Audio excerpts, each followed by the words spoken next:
غرباء و مساکین ضرورت مندوں تک اپنی افطاری پہنچائے. اجر و ثواب کیا؟ نبی علیہ السلام نے فرمایا جڑا کسی کو افطاری کراتا ہے اللہ اس کو افطاری کرانے کا انہیں ہی ثواب دیتا ہے جتنا روزے دار کو روزے کا ثواب دیتا ہے، اور روزے دار کے ثواب میں کمی نہیں ہوتی. فرمایا نہیں دنیا کسی کو افطاری کرو گے تو تھوڑے ثواب میں کمی ہوگی، تم ان ثواب دے آؤ گے. فرمایا تمہارا ثواب اپنی جگہ پر قائم رہے گا جتنا تجھ کو ملے گا. روزے کا ثواب سنو کتنا ملنا ہے؟ پہلے بیان نہیں ہوا کہ روزے کا ثواب کا تعین نہیں ہے، کتنا دے گا اللہ جانتا ہے کتنا دے گا. اس کا مطلب ہے روزہ رکھنے والے کا ثواب کبھی کوئی پتہ نہیں کتنا وہ دے گا، جتنا اس کو ملے گا اتنا افطاری کرانے والے کو بھی اللہ قیامت میں عطا فرمائے. کثرت کے ساتھ افطاری کروائی. اور نبی علیہ السلام نے ارشاد فرمایا اس روزے دار انسان دی ایک عظمت ایک شان سن لو. آپ فرماتے ہیں ان للصائم یقیناً روزے دار نے ان کا فطر ہی راوتوں. آپ نے فرمایا جنہوں روزہ کھولن کا وقت بالکل قریب ہوتا ہے اس وجہ روزے دار والوں اللہ نے وہ آفر آتی ہے کہ افطاری تو پہلے این روزے دی آخری لمحات جنہوں بھوک پیاس کی انتہا سامنے افطاری لگی ہوتی، سارے سہر افطاری کا سامان سجا ہوتا ہے، دسترخوان بندے اس کی خوشبو سدا رہی ہو، لمحہ لمحہ گزرنا مشکل ہو، گھڑی پر نظر ہوتی ہے کب یہ وقت ہو، کب یہ سوئی سوئی پہ چڑھے اور جناب روزہ افطار ہو. خوشبو آ رہی ہے، بھوک و پیاس کی شدت ہے. ان لمحات میں حدیث سن لیجیے نبی علیہ السلام اللہ فرماتا ہے میرے بندے اب کھانے کی طرف نہ دیکھ، مجھ سے جو مانگنا چاہتا ہے مانگ لے، میں تیری اب رد نہیں کروں. عبداللہ بن عمر رضی اللہ تعالیٰ عنہ اس ویلے اپنے گھر میں جی جب سارے بہ جاندے افطاری لگ جاندی اس وقت دعا کر. وہ دعا کے لمحات ہے، کھانا سامنے ہے، بھوک پوری طرح عروج پر، پیاس. اس وقت بندہ ادھر ادھر نظر چڑا کے رب کے ساتھ تعلق جوڑ لے. رب کی محبت، رب کا پیار رب کی طرف سے آفر ہے. دعا کر، رد نہیں کرو. مانگ جو مانگنا چاہتا ہے. اب لمحات میں یہی مدد ہے، دعا مانگنے کا یہی وقت ہے. کھانا پانی بھول جائے، رب سے مانگنا شروع کر دے. جڑی قبولیت اوقات نے انہوں نے خیال کی، انہوں نے محبت اس کا انتظار ہو کدوں وہ وقت آئے. اور گزارش کرا گا کہ افطاری کے لمحات میں پہلا روزہ ہو، افطاری کا وقت قریب ہو اور افطاری لگی ہوئی ہو، اس وقت اگر ہر بندہ یہ دعا کر لے کہ اللہ ہمارے ملک کو اس مصیبت سے نجات دے، اللہ ہمارے حال پہ رحم فرما، اللہ پوری دنیا کو اس کرونا کی وبا سے اللہ ہمارے بچوں کو، بوڑھوں کو، بزرگوں کو، پوری نسل انسانیت کو محفوظ فرما. اس وقت پھر نبی علیہ السلام نے فرمایا للصائم فرحتان، فرمایا روزے دار میں دو خوشیاں، ایک دنیا اور ایک آخرت. ایک روزانہ خوشی نصیب ہوگی پورا ماہ رمضان ہر روزے دار کے لیے دو خوشیاں ہیں. ایک خوشی فطر ہی جب وہ روزہ افطار کرتا ہے انہیں لگا کروں یعنی بھوک پیاس ختم ہوتی ہے، فرق محسوس کرتا ہے، خوشی محسوس کرتا ہے. اور دوسری خوشی ادو ہے گی جب روح نکلے گی اور اللہ نے ملاقات کرے، اللہ کا دیدار ہو، اللہ کی ملاقات ہوئے گی، اللہ سے ملے گا روزے دار. اور اس پر محدثین نے لکھا ہے سرور کائنات محمد رسول اللہ صلی اللہ علیہ وسلم کی کی حدیث کی روشنی کہ روزے دار کے منہ کی جو بو ہے پچھلے وقت جس وقت بھوک کی شدت زیادہ میدا خالی ہو اور میدے کی بو منہ جو نکلتی بار محسوس ہو، فرمایا وہ اللہ کو کستوری سے زیادہ پسند۔ ذرا اس حدیث پہ غور کیجیے، جس کے منہ کی بو اللہ کو کستوری سے زیادہ پسند ہو۔ محدثین نے لکھا ہے جب یہی بندہ قرآن پڑھتا ہوگا تو اللہ کتنا پیارا لگتا ہو، نماز پڑھتا، عبادت کرتا، ذکر کرتا، یہ جو باقی اعمال کی کیا حیثیت ہوگی جب منہ کی بو کی یہ حیثیت ہے کہ اللہ کو کستوری سے زیادہ پسند محبوب ہے۔ بالکل میں غور کر لو، ایک لمحہ تمہاری بخشش کے لیے بہانے کی حیثیت۔ نبی علیہ السلام نے فرمایا من قام رمضان، رمضان کی عبادات اعمال میں سے اہم ترین عمل، من قام رمضان ایمانا واحتسابا غفر له ما تقدم من ذنبه۔ جڑا بندہ ماہ رمضان کے اندر رات کو تراویح پڑھتا ہے، قیام کرتا ہے، اللہ اس کے پچھلے گناہوں کو معاف کرتا ہے۔ شرط یہ ہے عبادت و احتساب، ایمان صحیح ہو، عقیدہ صحیح ہو، درست ہو، واحتسابا ثواب کی امید ہو، اللہ کی رضا مقصود ہو، اللہ کو راضی کر رہی رات کو قیام کرے، تراویح بعض لوگوں کا ذہن ہوتا ہے کہ تراویح آپ پڑھنا، اور بعض لوگ مسجد میں آن تو بعض مسجد میں بیٹھے، امام آگے قرآن پڑھ رہا ہے، قاری قرآن پڑھ رہا ہے، وہ جماعت کے ساتھ جانے پیچھے بیٹھے ہیں، لیٹے یا انتظار کر رہے ہیں امام رکوع کے قریب جائے، ہم پیچھے سے پہنچ، ایک رگہ رہتی ہے تو رہ جائے، لیکن چلو کچھ نہ کچھ حاصل ہو جائے، تاکہ مسجد میں بیٹھے رہو، گپیں آتے رہو، بیٹھے رہو، گپ شپ لگاتے رہو، دیکھتے رہو۔ کیونکہ صحابہ کرام رضوان اللہ اجمعین افطاری کے اندر وہ چیزیں جو ہمارے یہاں نائز جو کچھ اسی کھاتے ہیں افطاری میں، وہاں تراویح پڑھی جاتی، وہ مختلف قسم کے مشروبات، وہ مختلف قسم کی ڈشیں جو تیار ہو چکی ہے، بن چکی ہے، دسترخوان سامنے لگ چکا ہے۔ اب کون رات کو پڑھے تراویح؟ اب سونے لیٹنے کے علاوہ کوئی کام نہیں ہو سکتا۔ صحابہ کرام افطاری میں کھجور استعمال کرتے تھے،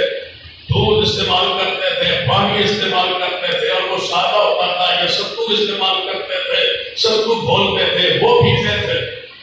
تو رات کو قوت کے ساتھ، ہمت کے ساتھ تراویح کی نماز میں قیام میں کھڑے ہو گئے۔ نبی علیہ السلام کی حدیث سن لیجیے، جامع تنزیل، من قام مع الامام، جو امام کے ساتھ جماعت کے ساتھ پوری تراویح پڑھے، امام کے ساتھ آگے کھڑا ہو، امام کے ساتھ ہی واپس پلٹے، پوری تراویح امام کے ساتھ پڑھے، اللہ اس کو ساری رات کے قیام کا ثواب دے۔ آج تراویح ہے وتر، 11 رکعات پڑھ کے پوری رات کے قیام کا ثواب، 11 رکعات۔ سیدہ عائشہ رضی اللہ تعالیٰ کی حدیث ہے صحیح البخاری میں، پوچھا کہ اما جی نبی علیہ السلام رمضان میں تراویح گھر میں قیام فرمایا کرتے تھے، جماعت کو آخری سالوں میں آپ نے مسجد میں کروا کے جماعت کو مشروع کیا، مسنون کیا، سنت ثابت، سنت بنا دی، گھر میں باقی راتوں قیام کرتے کتنی رکعت پڑھتے تھے؟ فرمایا سن لو، ماہ رمضان ہوتا یا غیر رمضان ہوتا، پیغمبر نے کبھی 11 رکعت سے زیادہ تراویح نہیں پڑھی۔ آج بھی حدیث اسی تعداد پر گئے ہیں جس تعداد پر محمد رسول اللہ صلی اللہ علیہ وسلم اور صحابہ کرام کا ہے۔ اور آج کل اس کرونا کی وبا میں کیا سی میڈیا پر جتنی باقی احتیاطی تدابیر ہے، ان تدابیر کے ساتھ اے نہیں ہو سکتے کہ تعداد ہے 7-8 سارے مسائل ساری مساجد میں 8 تراویح ہو جائے اور 7 وتر ہو جائے، 11 رکعت پڑھے اور فروغ ہو جائے، اور اس دفعہ اللہ کے فضل و کرم سے حرم میں یہی ہوگا جو لوگ کہتے تھے مکہ مدینہ میں 20 ہوتی ہے، اس سال امام کعبہ حافظ اللہ نے اعلان کیا کہ بیت اللہ میں 8 رکعت اور 3 وتر ہوں، اور رات کو ایسے ہی ہوا، اور اتنا دکھ ہوا اس کا ہمارے پاکستان کے اندر دکھ ہوا کہ رات کل شام کے وقت وزیر اعظم ہمارا چندہ مانگ رہا کرونا کے متاثرین کے، اور آخر میں دعا کے لیے لائیو لیا گیا مولانا طارق جمیل صاحب، وہ دعا کروا رہے تھے، روتے روتے کہہ رہے یا اللہ بیت اللہ میں تراویح آدھی ہو گئی، اب تو کرونا لے جا، بیت اللہ میں تراویح آدھی ہو، یعنی پہلے 20 ہوتی تھی، اب کتنی ہو گئی 10، ایک متر، یا اللہ بیت اللہ میں آدھی ہو گئی، میں نے کہا آدھی نہیں ہوئی، ابھی تو پوری ہوئی ہے، ابھی تو سنت سے مسنون ہوئی ہے، پہلے 2 امام الگ الگ پڑھا کرتے تاکہ تم الگ جماعت وہاں نہ کروا سکو، کوئی وہاں شرارت نہ کر سکے، کوئی جھگڑا نہ کر سکے، تمہارے شر سے بچنے کے لیے انہوں نے 2 امام مقرر کیے ہوئے تھے جو 10 پڑھاتے تھے تاکہ تعداد بھی مسنون رہے اور تمہارے شر سے بھی امت کو بچایا جا سکے، لیکن آج وہ اسی طریقے پر آئے جو طریقہ محمد مصطفیٰ صلی اللہ علیہ وسلم کا تھا۔ اگر گنجائش نہ ہوتی، اگر حدیث میں 8 رکعت نہ ہوتی تو وہ کبھی بھی ایسا نہ کرتے، کیوں؟ زور کی رکعت کے فرائض 4 ہیں، کرونا میں 2 ہو سکتے ہیں، نہیں ہو سکتے، عصر کے فرائض 4 ہیں، 2 نہیں ہو سکتے، آدھی نہیں ہو سکتی، تراویح 8 ہی تھی، پہلے 2 امام الگ الگ پڑھا کے تمہارے فتنوں سے اور امت کو فتنہ فساد سے بچاتے تھے۔ آج تم کیونکہ یہاں جا نہیں سکتے، پابندی تھی، بہن تھا، حالات و واقعات کی روشنی میں تم نے وہی سنت زندہ کی جو محمد مصطفیٰ کا طریقہ، اللہ اس کو ہمیشہ رکھے، اسی سنت پر امت قائم ہو جائے جو طریقہ محمد رسول اللہ صلی اللہ علیہ وسلم کا ہے۔ حدیث سن لے، جو کہ آج آنے والی رات جو ہے ماہ رمضان کی یہ پہلی رات، اور پہلی رات کے بارے میں حدیث سن لے جو جامع ترمذی کی ہے، سرور کائنات محمد رسول اللہ صلی اللہ علیہ وسلم نے ارشاد فرمایا، جب ماہ رمضان پہلی رات کانا اول لیلہ، جب پہلی رات ہوتی ہے رمضان کی جو آگے آ رہی، پہلی رات جو ہوئی شروع ہوتی ہے یعنی مغرب کے وقت، اس وقت اللہ تبارک و تعالیٰ کی طرف سے شیاطین کو قید کر دیا جاتا ہے، بڑے بڑے سرکش جنات کو جکڑ دیا جاتا ہے، باندھ دیا جاتا ہے۔ بعض لوگ اس حدیث کا انکار کرتے، شیطان کیوں بنایا جا سکتا؟ شیطان ایک شیطان ہو جس نے سجدے سے انکار کیا، اس شیطان کے بارے میں قرآن کے وضاحت موجود ہے، اس نے قیامت والے دن کہہ کر کے اللہ سے مہلت لے لی ہے، بوجھ کھلا ہوا ہے اور کارش پانی پر ہے، سمندر میں ہے، وہ آگے شیاطین سرکش جنات کو شیاطین کو اپنی ذریت کو جو بھیجتا ہے اللہ ان کو جگڑوا دے۔ وہ شیطان تو تخت پر بیٹھا ہے سمندر میں، وہ تو آگے کو نہیں آتا، وہ تو وہاں بیٹھا ہے۔ جن جنات کو آگے فرشتے جو جناب جنات سرکش شیاطین پوری دنیا میں پھیلتے ہیں، اللہ ان کو بند کروا دیتا ہے، جگڑوا دیتا ہے تاکہ یہ بندوں سے دور رہے اور میرے بندے نماز میں، دین میں، شریعت میں آگے بڑھ، ان کی مغفرت ہو جائے، بخشش ہو جائے، یہ اللہ کی رحمت ہے، انعام ہے۔ سرکش شیاطین کو بند کر، کئی بات بدلو حدیث پر اعتراض کرنے کی عادت میں سمجھ نہیں آئی، کہتے ہیں وہ دیکھو یہ حدیث کس طرح ہو سکے، شیاطینوں کو بات ایک بندہ پڑے 10 سال پہلے کی بات، پہلے شیطان بنے ہوتے ہیں، ناریوں سے بنے ہوتے ہیں، واضح حدیث جو ہے، پھر بندہ گناہ کیوں کرتا ہے؟ کئی بندے پھر بھی گناہ کرتے ہیں، میں آگے بالکل ٹھیک ہے، پھر گناہ کرتے، جس پر محدثین نے کچھ باتیں لکھی ہیں سن لو۔ ایک بات تو یہ لکھی ہے کہ شیطان تو بچ گیا، وہ بچ گیا جو شیطان ہے بندے کے اندر آنے جانے والا وسوسے ڈالتا ہے، وہ بچ گیا، لیکن 11 مہینے وہ اندر رہا ہے۔ آج شام کو باندھا جائے گا نا، 11 مہینے نہ رہے، 11 مہینوں کے اندر تو نے کبھی فجر کی نماز نہیں پڑھی، رات شیطان ناک کی ہڈی میں گزارتا رہا، 11 مہینے وہ پیشاب کرتا رہا، وہ گند، وہ غلاظت، وہ زنگ، وہ کفر، وہ فسق، وہ نافرمانی جو 11 مہینے جاری رہی، شیطان الگ ہو گیا،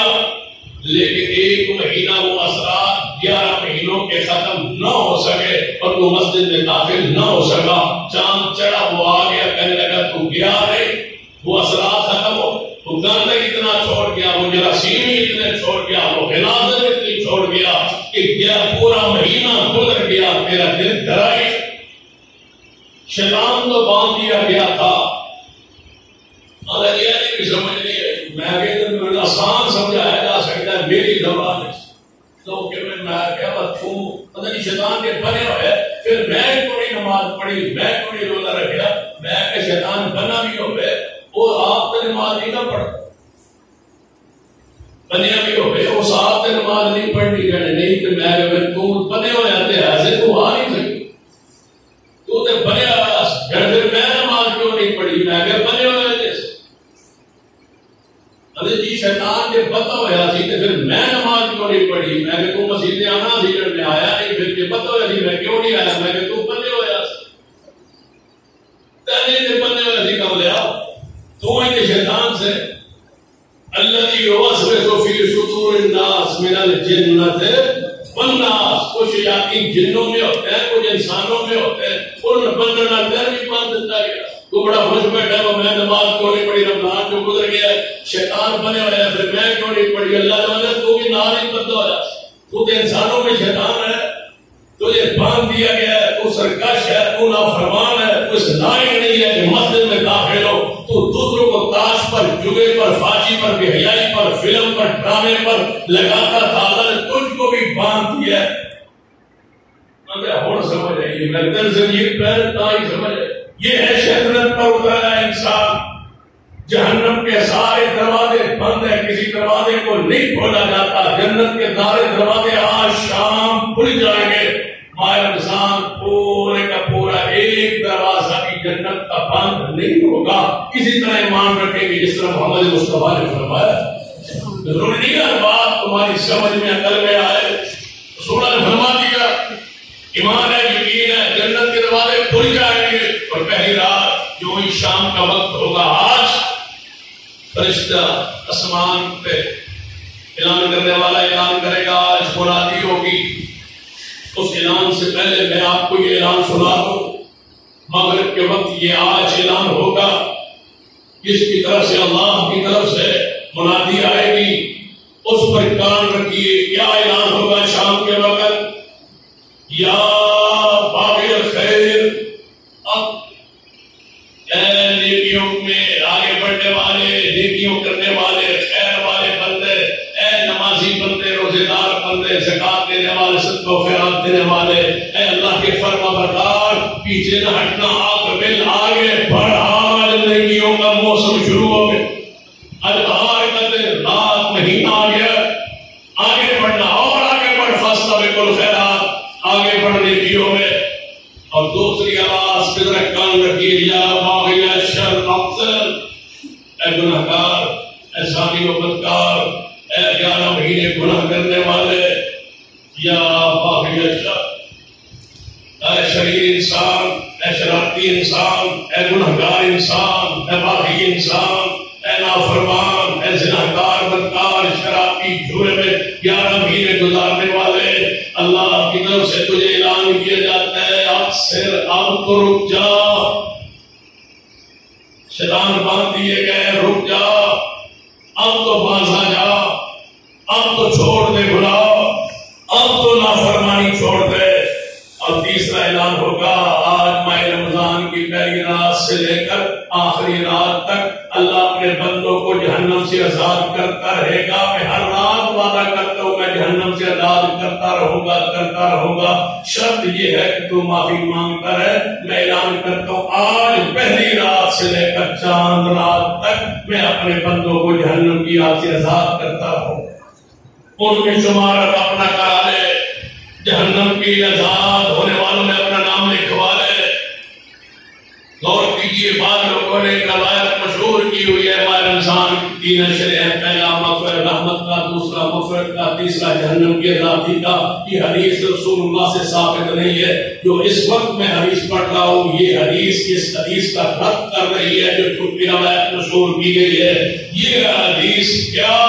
فرمایا؟ ہر رات اللہ اپنے بندوں کو جہنم سے آزاد کرے۔ پورا ماہ رمضان رحمتوں والا، پورا ماہ رمضان مغفرتوں والا، پورا ماہ رمضان کی ہر رات اللہ اپنے بندوں کو جہنم سے آزاد کرتا ہے۔ آج یہ اعلان ہوگا، اس اعلان پر کان رکھیے۔ رک جائیے گنہگاروں، رک جائیے، آنے والی رات یہ اعلان ہوگا۔ نیکی میں آگے بڑھنے والوں اور آگے بڑھیے۔ اللہ مجھے اور آپ کو توفیق بخشے۔ اقول قولی ھذا واستغفر اللہ لی ولکم ولسائر المسلمین۔ حضرات، ماہ رمضان کا آج بسم اللہ تعالی آغاز ہونے والا ہے۔ گزشتہ جمعہ ہم نے پڑھ اکٹھا کیا اور اسی لیے مکمل ہوئی۔ چھوٹا موٹا کام باقی ہے وہ انشاءاللہ جو مکمل ہو جائے گا، باقی مکمل ہو چکی آپ دیکھ رہے ہیں۔ اللہ تعالیٰ جن ساتھیوں نے جس کے انداز میں تعاون کیا اللہ کو آمین۔ دوسری گزارش یہ ہے ماہ رمضان میں آگے علم میں رہ کے آپ جامعہ کے ساتھ حسب قواعد تعاون کرتے ہیں، اور اس کرونا کی وجہ سے یقیناً آپ کے کاروبار متاثر ہوئے اور بند ہے، کیونکہ آمدن میں یقیناً کمی ہوئی ہے، اسی حوالے سے دوسری طرف بھی کمی واقع ہوگی، فطری امر ہے۔ اس کے بعد کرونا سے کچھ متاثرین بھی ہے جن کے ساتھ تعاون کا سلسلہ جماعت کی طرف سے بفضل اللہ تعالیٰ جاری ہے، اور انشاءاللہ ماہ رمضان کے اندر جاری رہے گا۔ اس حوالے سے بھی آپ کا کام جاری رہنا چاہیے، اور جو ہی ماہ رمضان کے بعد یہ حالات مناسب ہوئے، اللہ نے رحم کیا اور یہ مصیبت ختم ہوئی تو مدارس کھلیں گے۔ یقیناً اگلے سال اس کا گزارنا 50 کے قریب اساتذہ اور لازمین جو ہے ان کے اخراجات معاملات اور طلباء کے تو سہارا 2.25 کروڑ کے قریب وہ بجٹ ادارے کا یقیناً پریشان کن والا ہوگا۔ آپ سے گزارش کروں گا کہ آپ اپنے وسائل کے اندر جتنا ممکن ہو سکے مدرسے کے ساتھ جامعہ کے ساتھ تعاون ماہ رمضان میں ضرور کیجیے گا، تاکہ یہ سلسلہ اور یہ ادارہ اسی شان و شوکت کے ساتھ چلتا رہے۔ اس کے علاوہ ماہ رمضان کی حوالے سے حکومتی ضابطہ ہمارے سامنے آ چکا ہے، اس کے مطابق بھی جو ہے اس کی ہر شے کی انشاءاللہ ہم پابندی کریں گے، کیونکہ یہ اپنی حفاظت کے لیے ہے، قوم کی حفاظت کے لیے ہے، اپنے گھر اپنے بچوں ماں باپ کی حفاظت کے لیے یہ اقدامات ہے۔ ہر وہ قدم جو قرآن و سنت کے تابع ہوگا اور حکومت اس کو ہدایات احتیاط کے طور پر ہم پہ لاگو کرے گی تو ہم اس کی انشاءاللہ پابندی کریں۔ آپ سے گزارش ہے نماز تراویح حسب روایت انشاءاللہ ہوگی، اور محترم قاری علماء صاحب جو پہلے بھی کئی سالوں سے امامت کرواتے ہیں نماز تراویح کی وہ کروائیں گے، اور خلاصہ جو ہے منزل کا وہ ہم انشاءاللہ لائیو جو ہے اس کو بیان کر دیں گے آدھے گھنٹے کا۔ جو وہ سننا چاہے وہ لائیو آ جائے گا اور موبائلوں کے گھر میں سنا جا سکتا ہے۔ یہاں انتظام انصرام حسب حکم حکومت کو نہیں ہوگا۔ دوسرا عورتوں کے اجتماع کیونکہ عورتوں کا ساتھ بچوں کا آنا ایک لازمی اور فطری حصہ عمل ہوتا ہے، اس لیے حکومت نے یہ بیان کیا ہے کہ عورتوں کا اجتماع نماز تراویح میں نہ ہو۔ ماؤں بہنوں بیٹیوں سے گزارش کروں گا کہ آپ اپنے گھروں میں نماز تراویح کو لازم پکڑیں۔ ان حالات میں بہتر افضل طریقہ یہی ہے کہ عورت کو چونکہ گھر میں نماز پڑھنے کی اجازت بھی ہے اور بہتر بھی ہے، افضل بھی ہے، اگرچہ اس کو جماعت کے ساتھ شامل ہونا اس کے لیے جواز موجود ہے، اور ساتھ ہی تراویح میں بھی شامل ہونا اس کے جواز موجود تو ہے، لیکن بہرحال کیونکہ عورت کے لیے گھر کی نماز افضل و بہتر ہے، باوجود اس لیے کہ وہ مسجد میں آ سکتی ہے، تو جس معاملے میں قرآن میں، حدیث میں، شریعت میں گنجائش ہو، اس میں اصرار، تکرار، پریشانی یا اپنے دماغ پر بوجھ ڈال لینا کہ ہمارے لیے یہ پابندی کیوں ہو گئی ہے، ہمارا رمضان تو ضائع ہو گیا ہے، ایسی کوئی بات نہیں۔ عورت کا رمضان گھر میں گزرے تو یہ بھی اس کے لیے افضل طریقہ ہے، تو اس لہٰذا گھروں میں تراویح کو وہ اختیار کریں، بہتر اولا یہی ہے۔ شریعت طور پر بھی اس چیز شک کی مخالفت ہوتی ہے جس شک پر کوئی قرآن و حدیث کی کسی نص کی مخالفت ہو رہی ہو، تو بندہ بولتا ہے، عالم بولتا ہے کہ نہیں یہ شک قرآن حدیث کے خلاف ہے، تو جو شکلیں قرآن سنت کے تابع ہے ان پر اصرار کرنا، لڑائی کرنا،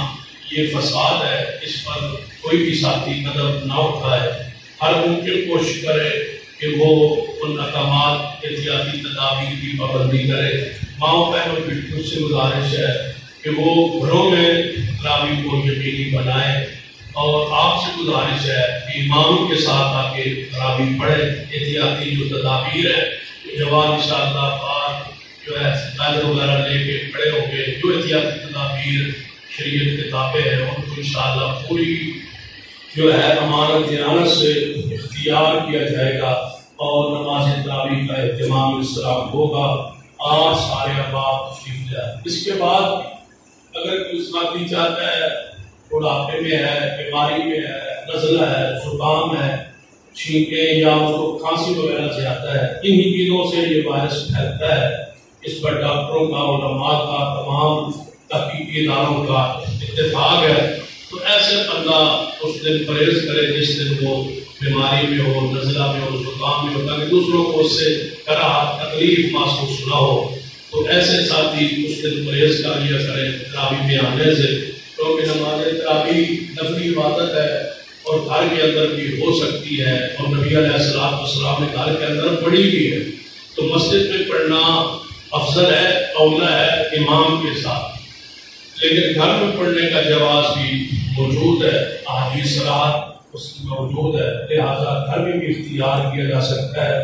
لیکن مسجد میں انتظام اسلام حسب اجازت انشاءاللہ ہوگا۔ اب آپ تشریف لے آئے۔